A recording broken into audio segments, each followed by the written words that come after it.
Assalamualaikum warahmatullahi wabarakatuh. Salam Om Swastiastu, Namo Buddhaya, salam kebajikan, rahayu. Tabe selamat lingu nalatai, salam suhujud karende melempang. Adil katalino bacuramin kasaruga basengat kajubata. Arus. Ya, terima kasih saya ucapkan kepada Ibu PLT Kepala SMA Negeri 1 Buntok, yaitu Ibu Dr. Randa Haja Mayani MPD. Saya ucapkan terima kasih kepada Bapak Ibu Wali Kelas dan perwakilan dari Bapak Ibu Dewan Guru yang hadir di kelas ini, di ruangan ini. Yang pastinya pada hari ini sengaja saya hadirkan di sini untuk membuat bagaimana penyampaian budaya positif di sekolah ya, yaitu ada keyakinan kelas dengan penerapan segitiga restitusi nantinya. Ya, tidak lupa kita sebagai umat yang beragama, marilah kita berdoa menurut agama dan kepercayaan kita. Berdoa mulai.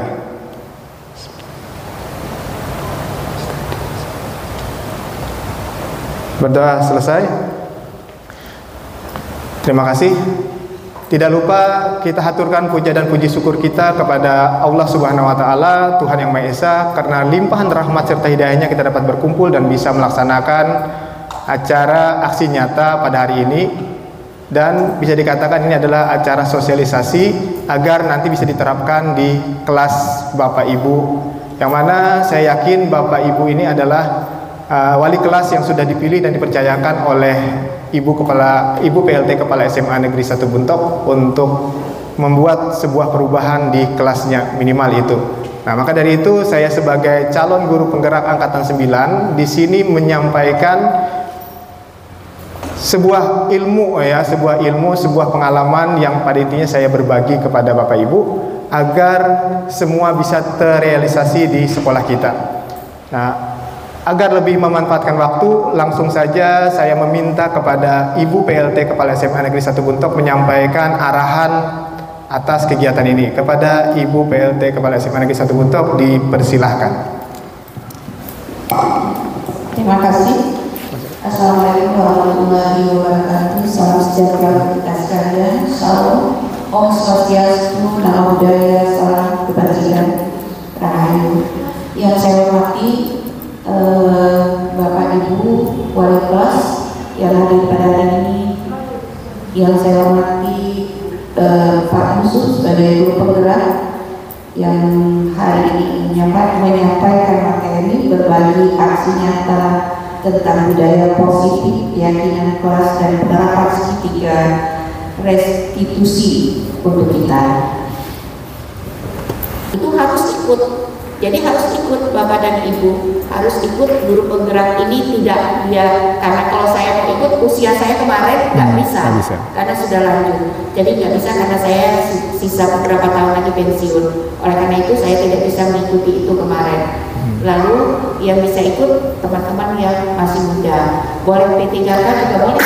Boleh. Ya, boleh ikut untuk itu. Nah ini mungkin yang 11 ya, 11 sudah dibukanya. Baru dibuka. Boleh dibuka. Nah, ini boleh kalian daftar.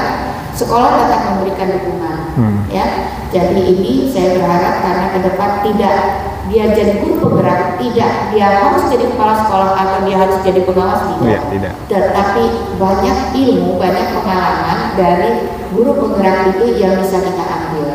Nah ini Bapak dan Ibu, saya sangat berharap sekali dan berterima kasih sekali kehadiran Bapak dan Ibu pada hari ini, dan kita mungkin akan mendapatkan ilmu juga dari Pak Yusuf yang membagikan yang kita sekalian. Terima kasih. Wassalamualaikum warahmatullahi wabarakatuh. Waalaikumsalam warahmatullahi wabarakatuh. Terima kasih Bu. Arahan kepada kami agar kami termotivasi untuk mengikuti kegiatan yang seperti ini. Nah, di sini saya sebagai calon guru penggerak. Sebenarnya kita ada 2 orang guru penggerak di sekolah ini, yaitu Ibu Reni dengan Ibu Lisa Dewi. Nah, harapan saya sebenarnya tindak lanjutnya itu seperti ini ya, seperti ini. Tapi bukan saya menganggap diri saya itu paling benar, tidak. Tapi saya berprinsip seperti ini, ilmu itu kalau tidak dibagikan percuma. kalau kita bagikan itu menjadi pahala ya. Jadi alangkah bagusnya saya itu membagikan ilmu yang sudah saya dapatkan. Nah, dan alhamdulillah juga didukung oleh pihak sekolah, Ibu Kepsek, yang pastinya saya sangat bangga punya Ibu PLT Kepala SMA. Mudah-mudahan PLT-nya hilang ya, menjadi Ibu Kepala Sekolah, supaya tidak ada yang mungkin mau masuk ke sini lagi. Dikunci sudah, Ibu bukan PLT lagi tapi jadi Ibu Kepala Sekolah. Harapan saya seperti itu. Dan kalau seumpamanya nanti ya Ibu ingin saya memohon kepada suami Ibu, saya akan memohon itu, karena termasuk Ibu ini adalah pemimpin yang luar biasa ya untuk kemajuan sekolah. Salah satunya kegiatan seperti ini. Dalam tanda kutip, bukan karena saya jadi guru penggerak. Jujur, kegiatan ini sebenarnya tidak saya sampaikan pun bisa, tidak saya dokumentasikan pun bisa ya. Dalam artian foto kegiatan kita kemarin ketika saya di depan, foto-foto itu bisa, sudah jadi laporan sudah. Tapi saya tidak mau seperti itu. Karena saya berprinsip, saya melihat guru penggerak itu ada dua. Pertama, guru penggerak yang cuma mencari sertifikat. Karena sertifikat ini yakin aja berguna nanti ke depannya. Bahkan sekarang semua program itu harus ada sertifikat guru penggerak. Itu. Lalu yang kedua, menjadi guru penggerak yang seperti apa? Kalau saya, prinsip saya mencari ilmunya dan saya bagikan ilmunya. Sertifikat itu akan mengikuti. Nah, di sini saya bertugas dan dipercayakan menyampaikan ini karena saya anggap perlu aksi nyata budaya positif. Tapi yang simpel aja ya, yang bisa diterapkan di kelas. Kenapa saya undang Bapak Ibu wali kelas? Itu karena Bapak Ibu wali kelas itu adalah induknya. Induknya bisa menyampaikan nanti ke anak-anaknya dan melakukan keyakinan kelas. Keyakinan kelas itu terbentuk awalnya dari kesepakatan kelas. Walaupun kita sudah punya aturan ya, aturan di sekolah. Nah, di sini latar belakangnya yang pasti budaya positif di sekolah merupakan nilai-nilai, keyakinan-keyakinan dan kebiasaan-kebiasaan di sekolah yang berpihak pada siswa agar siswa dapat tumbuh dan berkembang menjadi pribadi yang bertanggung jawab, kritis dan penuh hormat. Jadi pada tujuan akhirnya adalah siswa yang berkarakter ya, karakter. Budaya positif menuntun siswa untuk melakukan hal positif sehingga dapat membentuk karakter baik yang kelak akan bermanfaat untuk semua.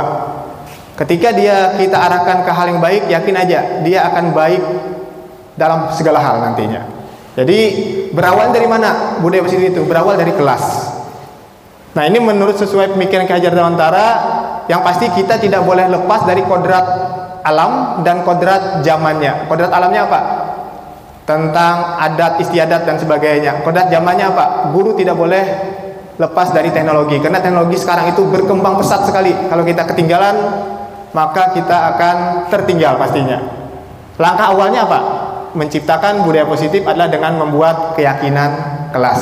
Nah, nanti Bapak Ibu wali kelas, saya minta membuat keyakinan kelas, karena nanti dia terdokumentasi, bentuknya adalah seperti mungkin terserah mau spanduk atau apa ya, atau poster dan sebagainya, kreatif siswa aja. Tapi semua itu diarahkan oleh wali kelas. Nah, di sini tujuannya apa? Tujuannya yaitu membantu guru siswa bekerja sama dalam membentuk kegiatan pembelajaran yang efektif. Itu tujuannya. Kemudian kolaborasi itu pasti tidak boleh lepas dengan kepala sekolah. Bapak Ibu yang ikut guru penggerak nanti juga tidak boleh lepas dari kepala sekolah. Harus berkoordinasi dengan kepala sekolah. Dengan Bapak Ibu yang namanya kolaborasi, pendidik dan kependidikan. Sampai ke TU kita harus kerjasama. Ya, walaupun ya kita memulai ini susah ya. Ketakutan guru penggerak itu biasanya takut kalau tidak ada yang mau berkolaborasi. Itu pasti. Kemudian peserta didik, siswanya pasti. Kemudian orang tua dan masyarakat. Itu harus terlibat. Makanya di sini nanti saya tanamkan, saya anggap bahasanya itu memberikan gambaran kepada Bapak Ibu bahwa peran wali kelas itu sangat penting. Berikutnya, tujuan penerapan budaya positif itu adalah menumbuhkan karakter baik. Tadi sudah ya, bla bla bla bla. Kemudian tolak ukurnya membuat keyakinan kelas. Kemudian ya silakan masuk. Siswa dan guru konsisten dalam menjalankannya. Siswa dan guru konsisten dalam menjalankannya. Kemudian yang ketiga, saya minta nanti Bapak Ibu Dewan Guru mendokumentasikan dalam bentuk, nanti saya lihatkan seperti apa. Kemudian masuk kemudian adanya karakter baik dalam diri siswa seperti kemandirian dan sebagainya, itu adalah tujuannya ya, tujuan. Saya yakin kalau budaya positif ini, keyakinan kelas ini terbentuk, setidaknya akan mengurangi 30% kejahilan siswa-siswi kita yang kadang sering berbohong. Karena apa? Sudah ada rambu-rambu yang disepakati dan diyakini oleh mereka. Yang memandu siapa? Nanti wali kelasnya. Keyakinan kelas diharapkan sebagai salah satu cara dalam membangun budaya positif. Nanti saya jelaskan penerapannya seperti apa. Berikutnya, nah ini bentuknya ya. Bentuknya sederhana aja. Yang penting di dalam kelas nanti ada bentuk poster kah, bentuk apa gambaran mereka saja kah, tapi munculnya ini adalah melalui kesepakatan dan pada akhirnya diyakini. Bisa dipahami Bapak Ibu? Seperti itu saja ya. Nah, di situ jaga kebersihan ruang kelas itu dari mereka. Jadi pada intinya nanti kita mudah memantau mereka karena sudah ada yang disepakati. Itu contohnya. Sampai di sini dulu ya. Nah, sampai di sini dulu cara penerapannya seperti apa? Saya buat simulasi kecil ya, simulasi sedikit. Ini saya punya kertas. Nanti penerapannya di kelas seperti ini. Saya punya kertas dan Bapak Ibu jelaskan keyakinan kelas itu seperti apa. Pada intinya adalah untuk kesepakatan bersama ya. Dan itu tidak boleh dilanggar. Jadi cara penanganannya bagaimana nanti? Ini berhubungan dengan segitiga restitusi. Sampai di sini ada pertanyaan dulu Bapak Ibu, silahkan. Sebelum kita simulasikan, supaya nanti penerapan di kelasnya minimalnya seperti ini. Maksimalnya terserah Bapak Ibu. Terserah Bapak Ibu teknisnya seperti apa. Tapi teknis yang saya ajarkan, yang diarahkan oleh di BGP, Balai Guru Penggerak ya seperti ini ya. Silahkan, ada yang mau ditanyakan? Tidak ada. Jangan takut ya. Mulai sekarang berani sudah menyampaikan pendapatnya. Karena nanti di Guru Penggerak itu aktif ya, aktif. Itu contohnya. Simulasinya langsung ya. Nah, simulasi langsung. Anggap saja ini siswa semua. Bapak Ibu itu menjadi seorang siswa. Nah, ini membagikan lembaran ya. Bapak Ibu tuliskan di lembaran ini kesepakatan keyakinan kelas yang Ibu Bapak inginkan. Satu saja masing-masing. Satu saja.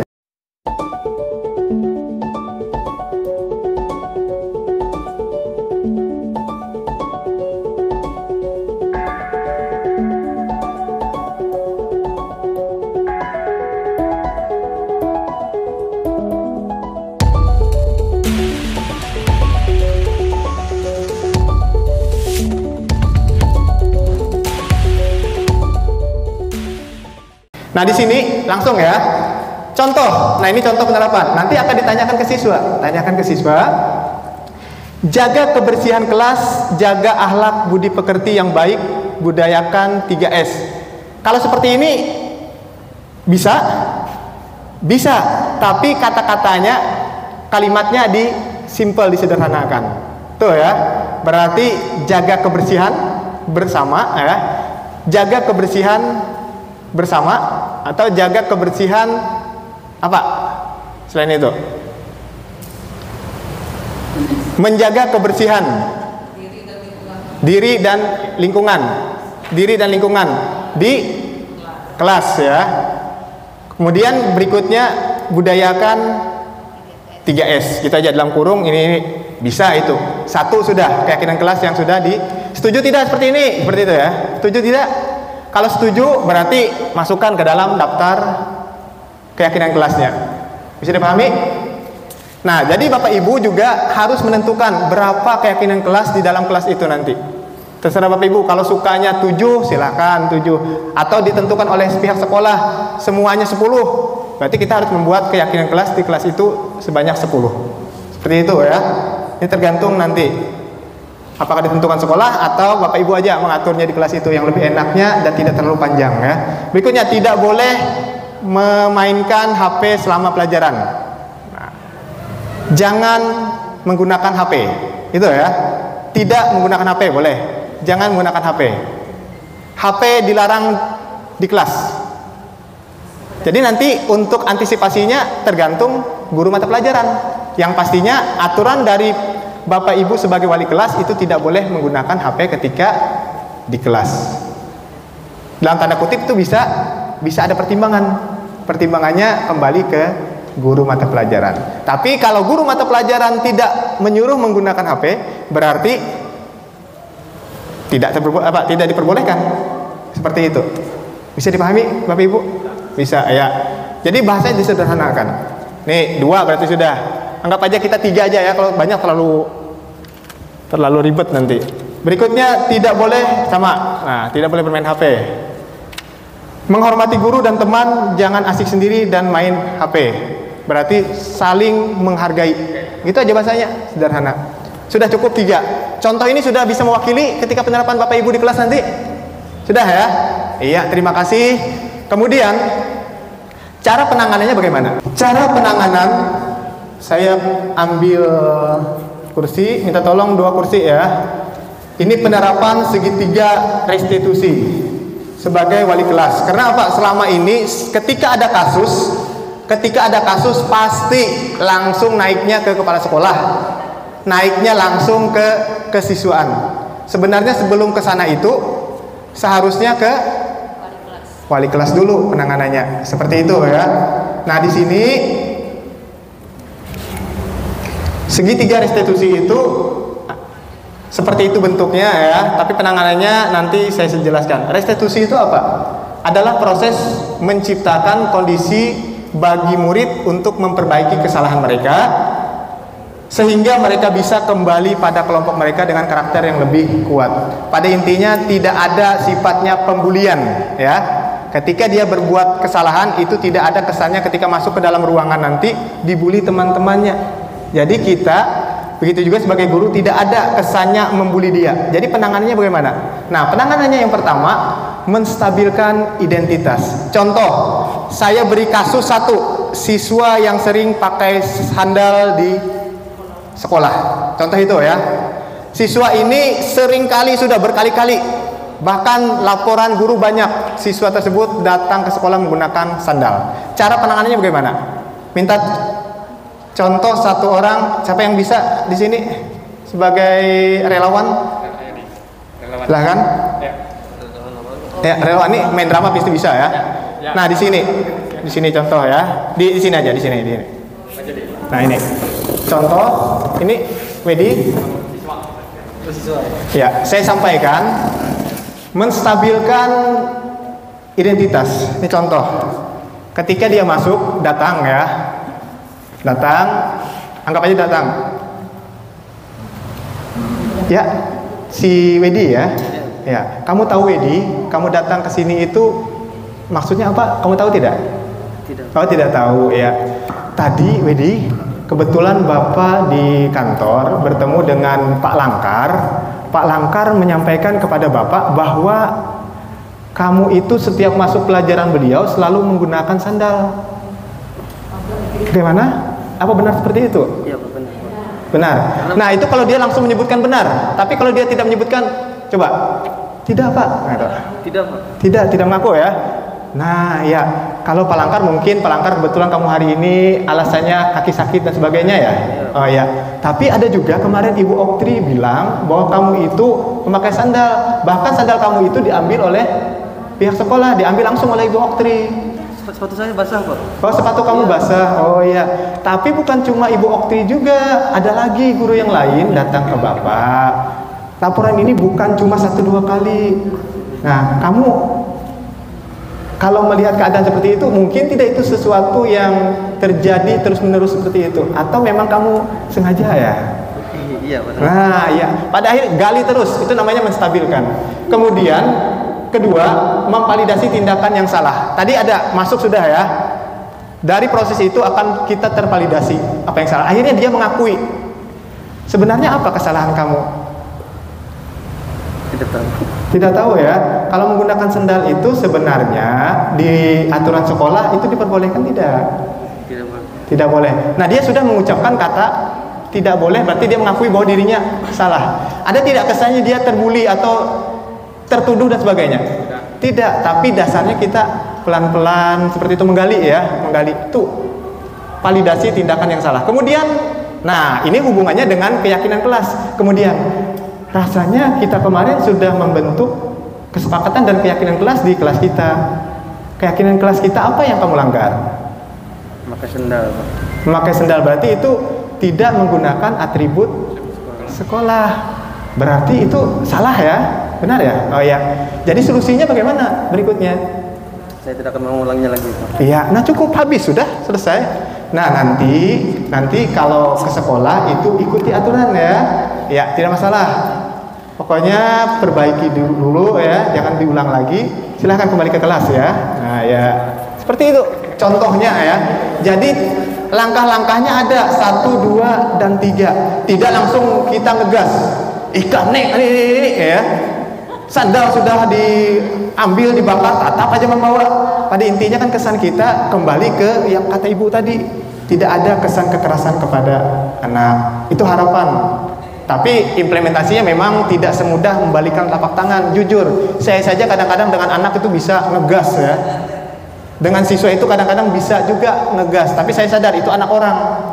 Kalau anak sendiri tidak masalah, pakuk, pek atau apa tidak masalah ya. Tapi kan kita punya pertimbangan. Nah, penanganan karena kita guru, saya yakin pernah belajar namanya psikologi pendidikan.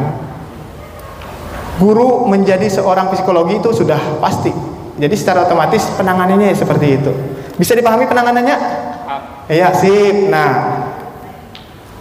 lalu terima kasih terakhir. Sampai di sini ada pertanyaan? Kalau tidak ada, sesuai yang diinginkan oleh Ibu Mayani tadi, kita membentuk panitia penanganan tindak kekerasan di sekolah. Ya. Silakan Bapak Ibu, ada yang mau ditanyakan, disampaikan? Mohon maaf Bapak Ibu, saya memang sukanya yang spontan-spontan ya. Tidak usah yang dirancang, dicatat, di apa pertanyaannya. Langsung. Silakan. Tidak ada? Pak Rahmat? Nah, ditunjuk dulu ya Pak Rahmat. Iya. Terkait keyakinan kelas kan? Iya. Hari ini banyak siswa yang beragam sih menurut saya. Kemudian terkait dengan pembelajaran diferensiasi juga. Iya. Benar. Baca-baca sedikit.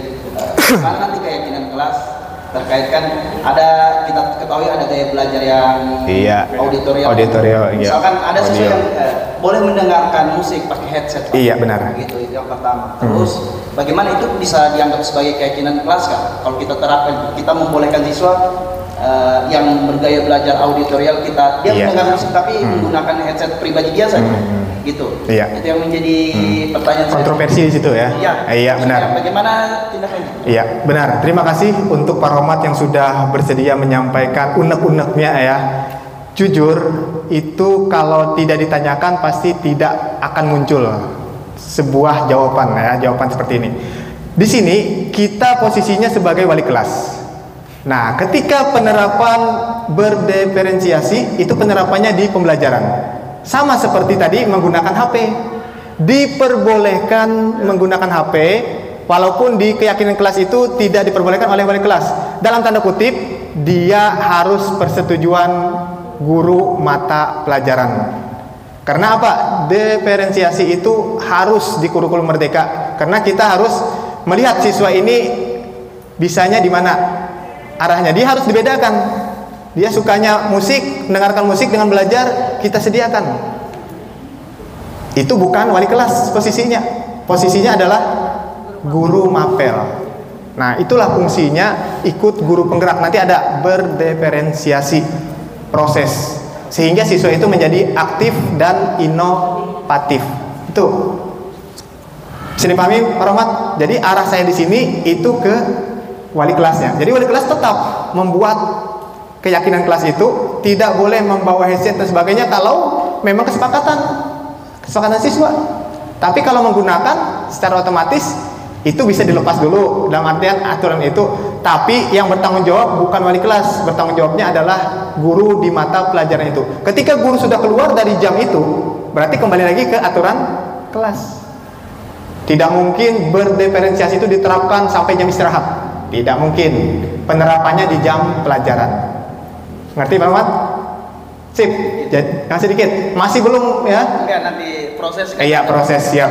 Jadi penerapan sebenarnya seperti itu. Makanya yang dulunya kita jadi guru itu membawa cuma modul belajar, modul absen dan sebagainya. Sekarang ada guru yang membawa salon ya, membawa laptop, membawa LCD dan sebagainya. Karena kurikulum Merdeka memang mengharuskan seperti itu. Harus membedakan siswa yang auditori seperti apa, siswa yang sifatnya dia itu bisa bergerak ya, psikomotoriknya hebat, itu kita buat bagaimana cara memadukan pembelajaran kita dengan cara pembelajaran yang berdiferensiasi itu. Kalau teorinya bisa gali-gali sendiri. Maka dari itu saya sambil promosi juga, bukan promosi untuk saya ya, untuk kita semua, karena kita harus mengikuti perkembangan itu. PMM, Platform Merdeka Mengajar. Nah, sebenarnya untuk menyampaikan hal-hal yang disampaikan oleh Ibu Mayani tadi itu tidak bisa di skup kecil ini, harus di forum guru yang besar.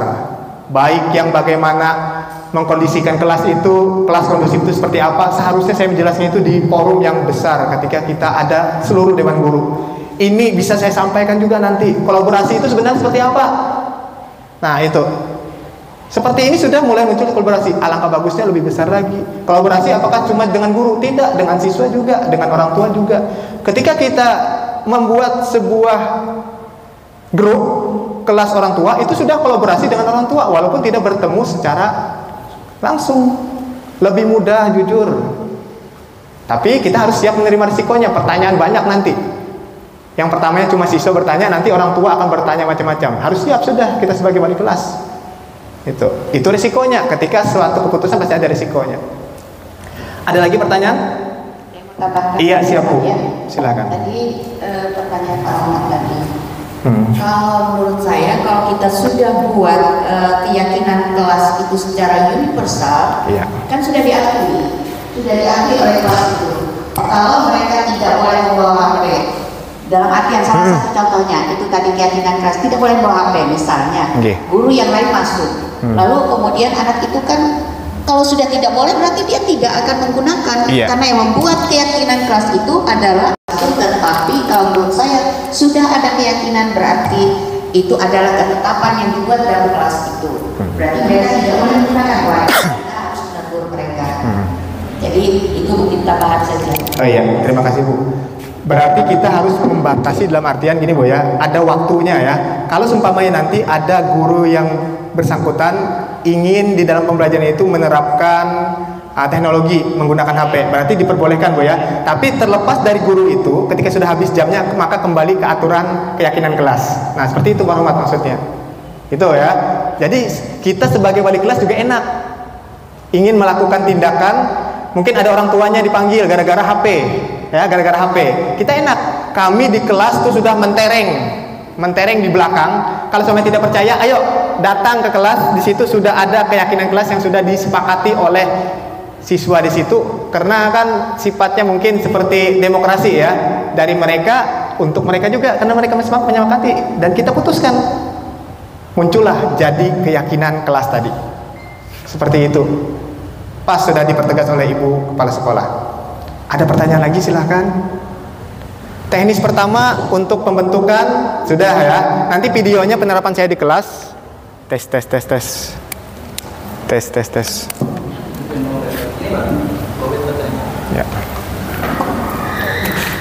Ya, tes. Ya, kenapa berat? Mati lampu kah? Oh, hidup. Okay. Tes. Ini pelangkar itu. Ya, gini aja. Jadi sudah diterapkan menggunakan pertama tadi keyakinan kelas ya. Bisa dipahami keyakinan kelas seperti apa? Ya, jadi nanti Ibu Kepala Sekolah kontrolnya enak. Jadi ketika di kelas itu kalau ada sudah keyakinan kelas berarti memang sudah dilaksanakan, didokumentasikan. Nah, tolak ukurnya itu. Jadi kita sekarang itu harus ada hasilnya. Proyeknya itu apa? Jadi ini penerapan teorinya, proyeknya nanti apa? Itu proyeknya adalah hasil tadi. Ibu Kepala Sekolah dan guru-guru yang lain nanti bisa melihat. Ingat nanti ketika penerapan jangan bingung. Setiap kelas itu berbeda ya. Setiap kelas itu berbeda. Tapi saya tanya dulu dengan ibu kepala sekolah, apakah ibu kepala sekolah ada titip 1 atau 2 keyakinan kelas yang harus ada di setiap kelas? Ada. Ya, nah ini. Pertama menghormati, lalu kemudian yang berikutnya itu 3S. 3S seperti yang dikemukakan tadi, ini untuk meningkatkan pendidikan karakter anak, sehingga mereka dengan hal yang seperti itu, mereka senyum, mereka mengucapkan salah, ya kan? Berarti mereka sudah menghormati. Berarti sudah ada masuk dalam hal-hal yang kita anggap positif. Nah itu. Terus saya pesan Pak, saya akan siap bantu untuk memberikan kertasnya kepada masing-masing kelas, untuk nanti ditempelkan, karena nanti kita akan meninjau, mungkin mereka akan monitoring di tim ya dari provinsi itu akan nanti mengadakan monitoring kembali ke sekolah kita. Nah itu harus ada. Jadi saya siap membantu. Jadi harapan saya, mungkin ini masukan Bu ya, terserah Ibu nanti. Kalau nanti setiap kelasnya itu cuma mengirimkan file hasil yang sudah jadi menurut Bapak Ibu, yang sudah disepakati, yang sudah diyakini oleh Bapak Ibu. Jadi bentuknya diedit di bentuk aplikasi Canva dan sebagainya. Jadi bentuknya seperti itu. Lalu nanti kirimkan file ke saya boleh, atau langsung ke Ibu Rahmi boleh. Sebanyak kita berapa kelas? 23 kelas. Nanti 23 kelas itu pihak sekolah yang mencetakkannya. Mungkin ya semakin banyak itu semakin murah. Mungkin 30.000 per. Nah, terserah aja ukurannya seperti apa. Yang terpenting nanti di setiap kelas itu ada yang dicetakkan oleh pihak sekolah. Nah, jadi 1 tahun itu berjalan aman. Walaupun hujan badai yang namanya bentuk spanduk itu pasti tidak bakalan rusak, kena air aman ya. Harapan saya seperti itu Bu. Tapi kalau pihak sekolah mungkin ada alternatif lain boleh. Siap. Nah, nah, bagaimana Bapak Ibu? Setujunya yang pakai karton tadi atau yang pakai spanduk? Spanduk itu dicetakkan oleh pihak sekolah. Nah, spanduk aja. Jadi Bapak Ibu nanti menyiapkan filenya saja, gitu ya. Tuh. Dan titipan dari Ibu kepala sekolah tadi bahwa harus ada 2 tadi. Pertama, saling menghormati tadi Bu ya. Kalau tidak salah saya mendengar. Yang kedua harus ada 3S ya. 3S. 5S atau 3S? Nah, kalau itu 5S katanya, kata Ibu tadi 3S Ibu ya. Nah, boleh. Nah, ya. Yang penting jangan sampai ketinggalan punya Ibu yang 3 tadi. Itu. Nah, boleh itu. Malah lebih bagus lagi kalau menyempurnakan Bu ya. Kalau pesan Ibu masuk sudah, ditambah lagi, lebih bagus lagi. Itu.